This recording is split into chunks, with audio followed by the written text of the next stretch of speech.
Today's Russian papers report on the three-day ceasefire Vladimir Putin has announced over the Victory Day holiday. The Russian government paper Российская газета calls it 3 days of quiet. Moskovsky Komsomolets, the victory ceasefire. Mind you, read on, and a lasting peace feels a long way away. Before and after the ceasefire, the Russian army has many tasks to complete in the border territories. A ceasefire does not mean we abandon our objectives anytime soon. Commenting on the liberation of Russia's Kursk region, Putin declared that this opens the way to the complete rout of the Kiev regime. It cannot be excluded that North Korean soldiers will continue to play a part in routing the Ukrainian army. From this, it doesn't sound as if Russia is ready to stop fighting. A Russian military expert tells the paper about the creation of a buffer zone on Russia's border with Ukraine.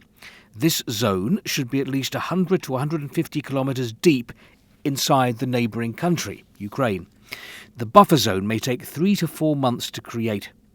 Again, from that, it feels as if Russia is in no hurry to stop and sign a peace deal, a feeling made all the stronger by the Russian government paper today.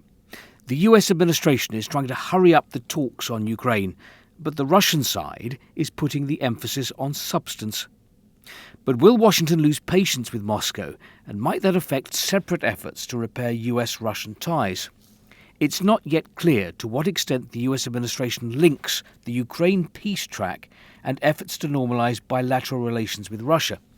The prospect of Washington distancing itself from the Ukraine crisis but continuing a rapprochement with Moscow alarms Kiev and its European sponsors. They make all kinds of attempts to blame Russia for the slipping of the peace process. Judging by his statements, for now, Trump is inclined to accuse Ukraine of intractability more. But he has made several critical remarks about Russia, including hinting at tougher sanctions. Why, after such secrecy, have the Russian authorities suddenly gone public about all the North Korean troops who are fighting alongside Russia in Kursk region? This editorial in Nezavismaya Gazeta suggests there's a message here to the West, that Russia has battle-ready forces in reserve, a deployment that can be scaled up, either if peace talks fail or to monitor any possible foreign military presence in Ukraine. The paper also reports that potato prices are rising 10 times faster than inflation. Back to the ceasefire announcement. A Russian political scientist suggests it may have been a signal to America, a reaction to criticism of Russia by the US president. Komsomolskaya Pravda, it is a sign to the whole world that we are ready to end the conflict, so that those wicked voices saying Russia just wants to drag out the talks look even more stupid.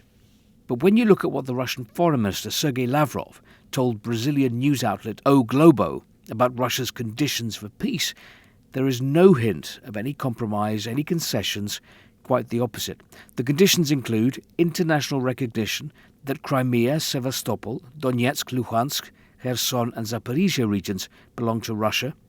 On the agenda, the demilitarization and denazification of Ukraine, the cancellation of sanctions, lawsuits and arrest warrants, the return of Russian assets frozen abroad. We will also seek reliable security guarantees for the Russian Federation from threats created by the hostile activities of NATO, the European Union and their member states on our western borders.